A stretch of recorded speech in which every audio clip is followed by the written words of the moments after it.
président dem na ba wax ni actuellement l'heure est grave boobu ñu bari jàppee ko ci wàllu problème bi nga xamante ni moo fi nekk di le corona te mu nekk loo xamante ni Sénégal actuellement moo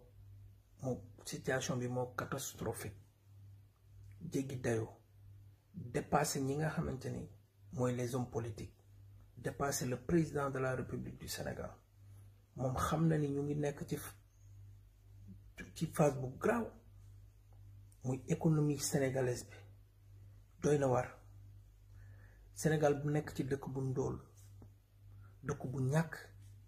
dëkk bu endetté aussi parce que dafay mel ni par exemple xam nga Afrique fi mu toll dafa mel ni kuy def benn pré-kër nga def pré-kër bi ñu ne danga koy fay dans 100 ou 150 ans soo ko fayee 150 ans après nag mën na nekk sa kër donc daf mu mel ni yow esclavage bi nekkul rek ci ñu jël say nit di leen yóbbu mais ñun ñoo jël sunu lépp parce que nit bu fekkente ne ni lii moom moneem làkkam xaalisam ressource am yépp daf ko tayle kon dëkk boobu moomatul boppam donc tayle woo ñi fi nekk nii rek mais ba sa ay sët di ñëw dañuy aju ci tubaab bi maanaam muy tubaab bi endetté nga ci ñoom ñu lay mën a wax jaaral fii bàyyil fii te ki nga xamante ni ñun ñooy garantie France parce que dafa mel ni di dem ci banque rek ñu ne ko lan mooy sa garantie mooy France buy garantie mooy Afrique parce que li muy soxla lépp Afrique la koy jële léegi dalay dugal ci situation boo xamante ni da ngay nekk toujours dépendant de la France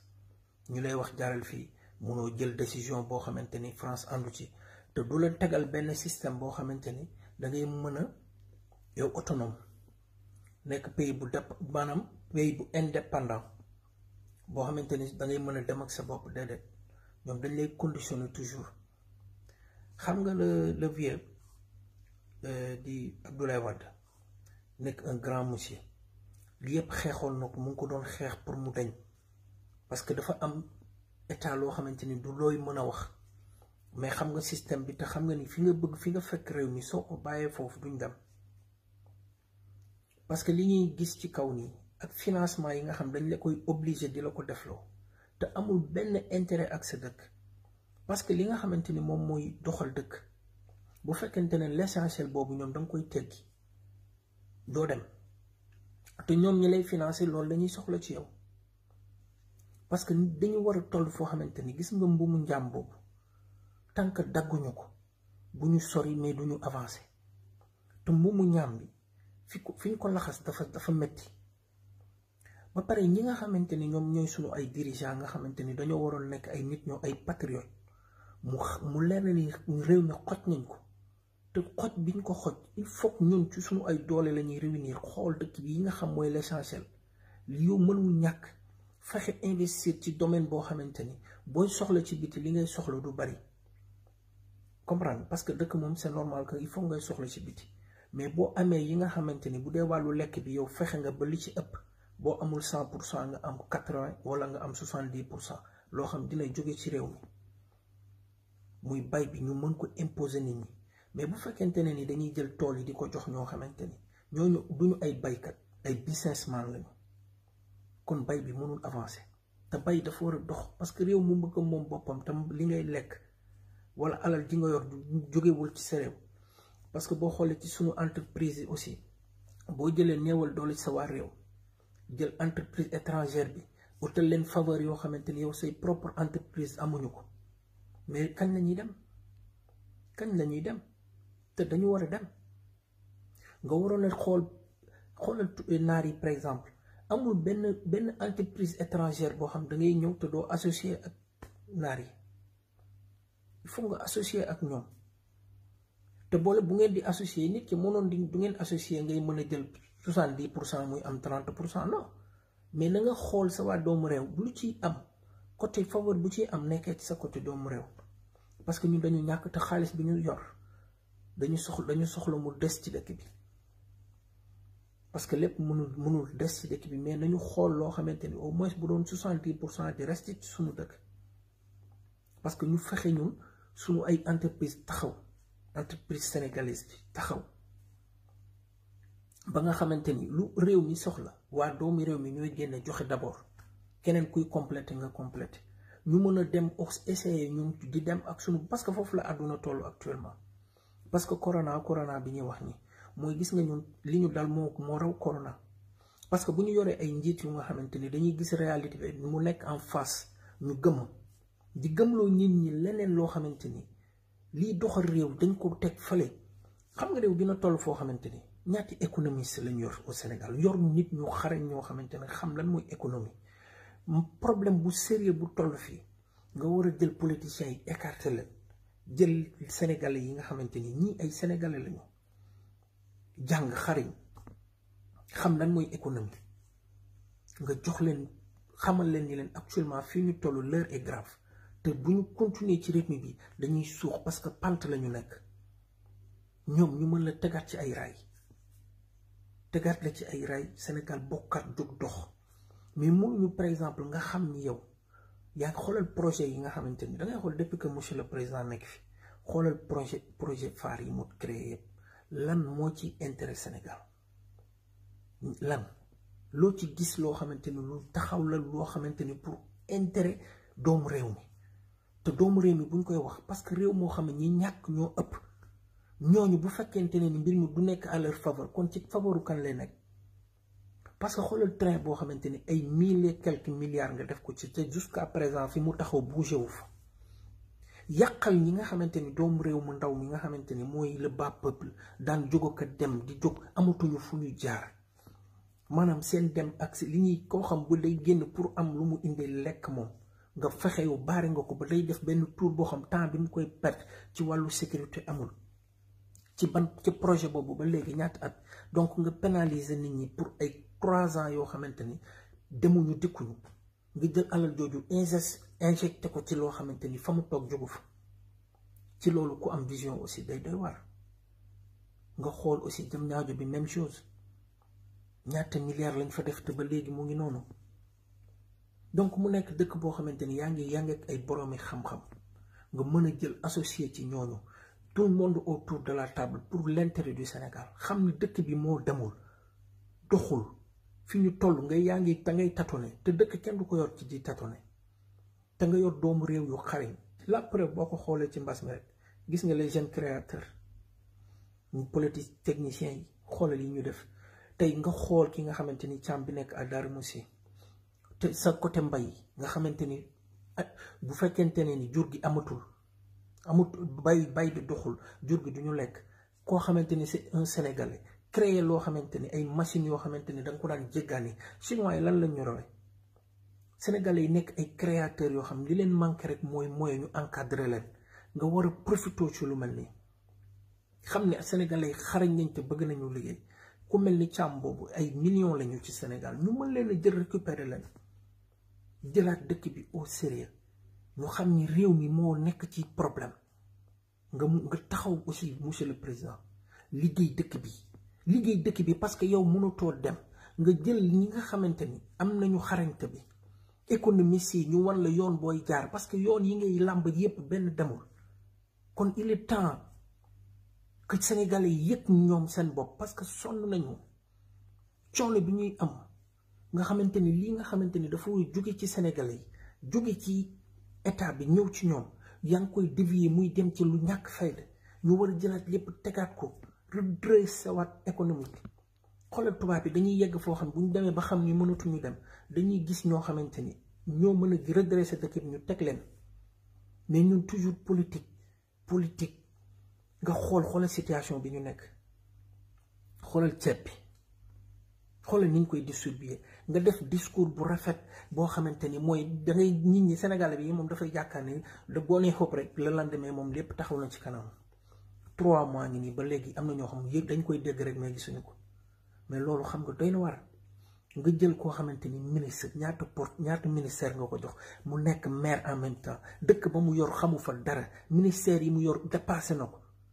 mais loolu mooy lan ci dëkk bu tardé boo xamante ni ñun ñu ngi am problème dëkk bu endetté boo xamante ni doy na waar mel na ni ku ñu dugal liste rouge te mu nekk am ay sénégalais yu xare ñoo xam mën nañ la teg ci yoon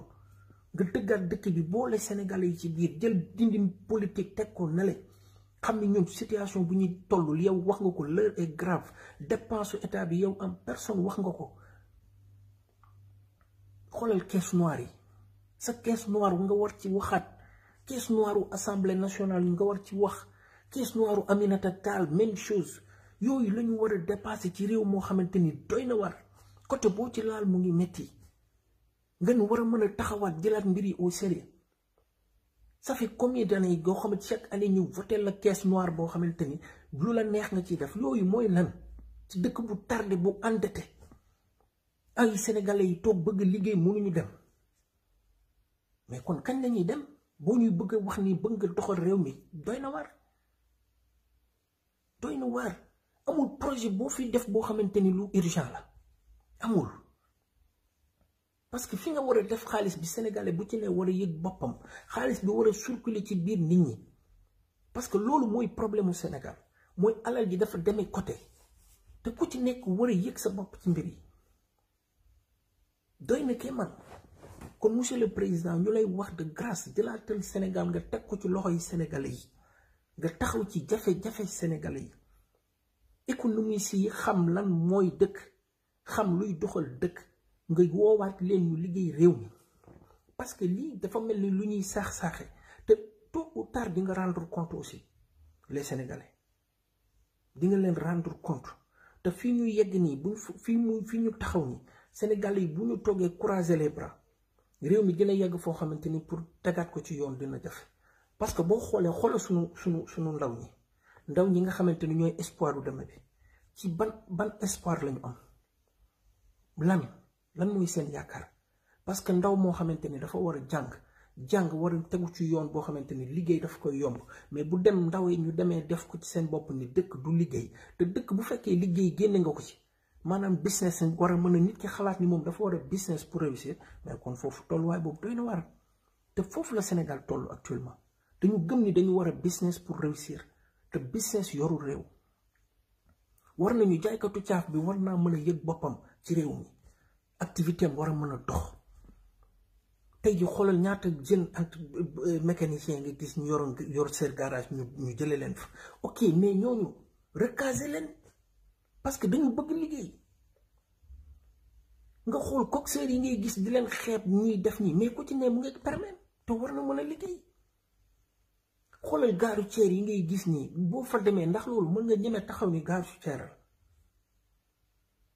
donc mu nekk loo xamante ni situation bu extraordinaire